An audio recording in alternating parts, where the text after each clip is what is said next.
Well, Sean, as we tee up our second guest, I'm going to let you do the honor of introducing him because he's someone that you've known for a while and is going to bring an important perspective to our ongoing coverage here at the hub of the election. We feel that it's important that we focus on views across the country, especially Western Canada, which has so much in stake at this election in terms of the tariffs, the potential threats that those represent to the Alberta economy, and also just the future of our federation. What happens after this election? How do Alberta voters either reconcile themselves or not with a Liberal win, or how do they use a Pierre Poilievre victory to bring the voice of the West back to policy making in Ottawa? So I'll turn the proverbial microphone over to you, Sean, to introduce our guest.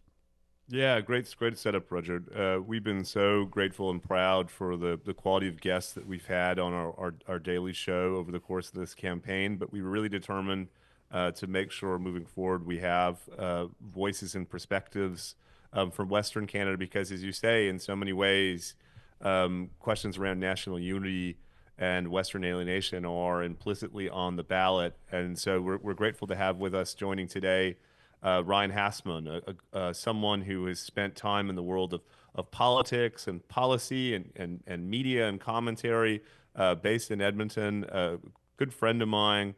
Ryan, thank you so much for joining us on our daily election show. Well, thank you very much, Sean. It's a real pleasure to be here and to be introduced by you. Although I got to ask where we get the swag. I noticed the two of you are wearing nice vests. Yeah, well, we'll see if you make it through it one episode, Ryan, or a couple episodes. We'll send you we'll send you one.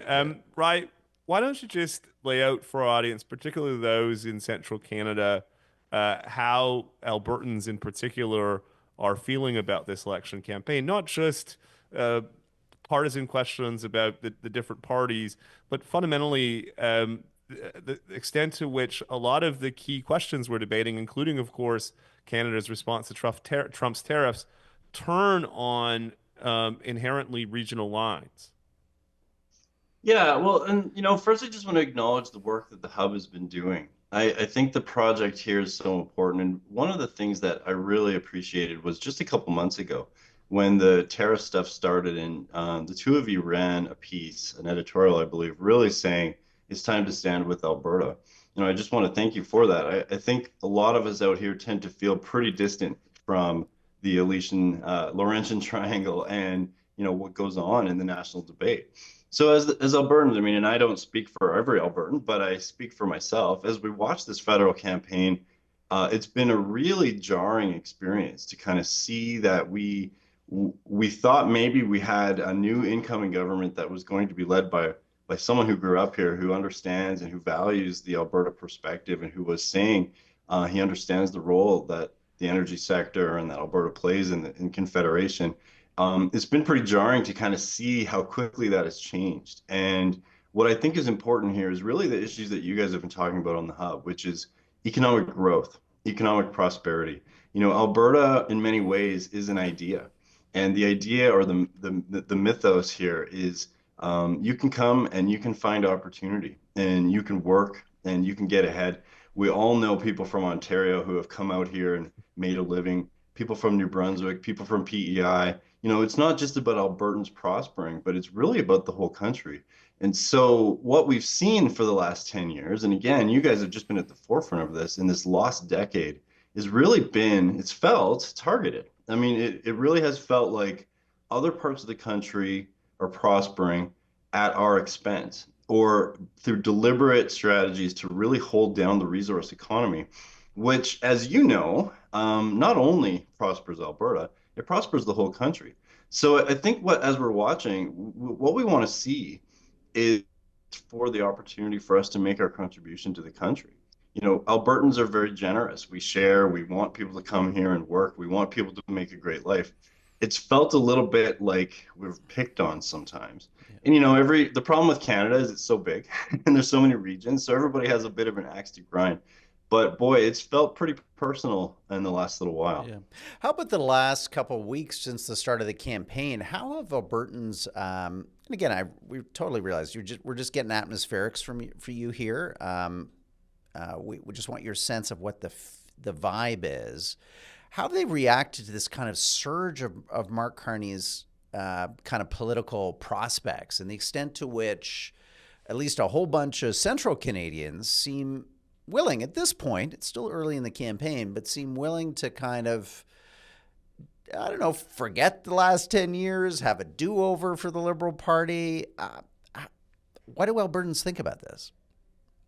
Yeah, it's pretty surprising. You look at a lot of the topics that the two of you in the hub has been talking about around productivity, economic growth, the cost of living, kind of that lost decade. And a lot of us felt like the time for change had probably arrived a couple elections ago, and that this is a government that just at least needed a reset or at least needed some time in the penalty box. And so to see how quickly that changed was pretty surprising. I don't think a lot of us have felt like that the current government has earned another period out on the ice. And so, I think a lot of us are kind of just stunned. We've seen this before, of course, where the forget the West, we'll take the rest sort of mentality has kicked in. And, I don't want to be super alarmist. Like Albertans understand that we are just one region. But I do think that we're a little bit surprised to see how quickly it's turned.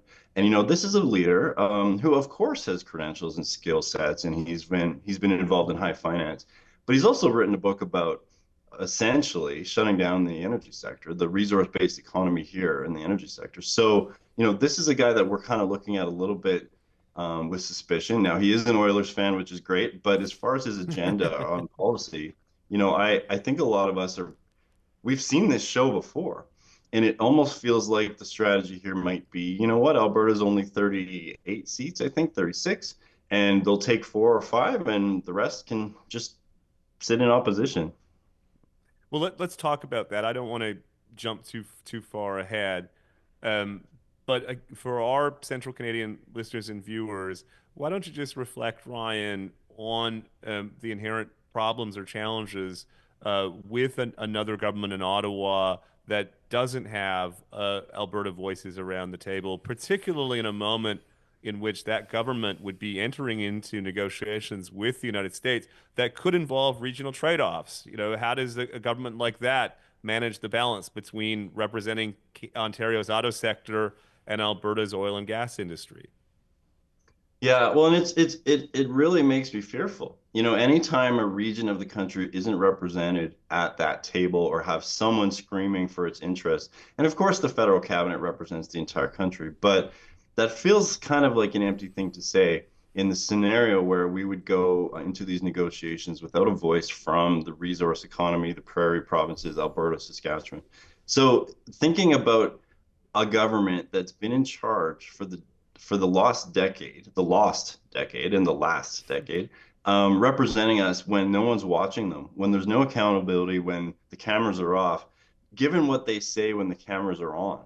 It makes me a little bit nervous about what they're going to say when the cameras are off, particularly when you hear that a lot of the same people around Mark Carney are the same folks who are around Justin Trudeau, whether it's Jerry Butts and others. And I don't know what the role is or who's really calling the shots, but when you replace the head with a different person with a lot of the same values, this is a leader who was Justin Trudeau's economic advisor, who has flirted with running for them for the last however long. So, it makes me nervous. And I don't think it's healthy for the country to have any region underrepresented, especially one. And Sean, you've written a little bit about this. Like when we talk about the energy sector, I guess the thing I want Central Canadians to know is this is not just Alberta. This is not like that TV show where they, pump oil and it's all this drama. The energy sector contributes roughly, well, I mean, I'm not an economist, so I shouldn't try, but the contribution to the economy is comparable to the auto sector. The contribution to jobs is comparable to the auto sector. Nobody would ever imagine asking Ontario to lead the tariff negotiation by putting the auto sector on the altar of things to give up. Why is it that we expect Alberta and Saskatchewan do the same with the oil sector or the energy sector? This country has to hang together, but that doesn't mean when an Albertan hears that, what we hear is, well, we're all going to hang together and offer you guys up as the first the soldier in Braveheart who runs out and gets mowed down by the other army. So, we're all for fairness, but I don't know if fairness is what we hear from the current Carney approach to this. Yeah. Ron, as we wrap up this interview, what is your message to Central Canadians? What do you want them to understand about Alberta now during this election as Canadians, prepare to go to the polls in a matter of weeks?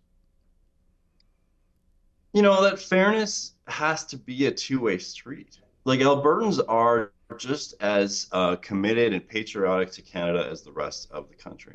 But sometimes we've found in the last little while, the last 100 years, that at times the Liberal Party of Canada in particular expects to govern the rest of the country and just take its loss with the Alberta Conservative portion.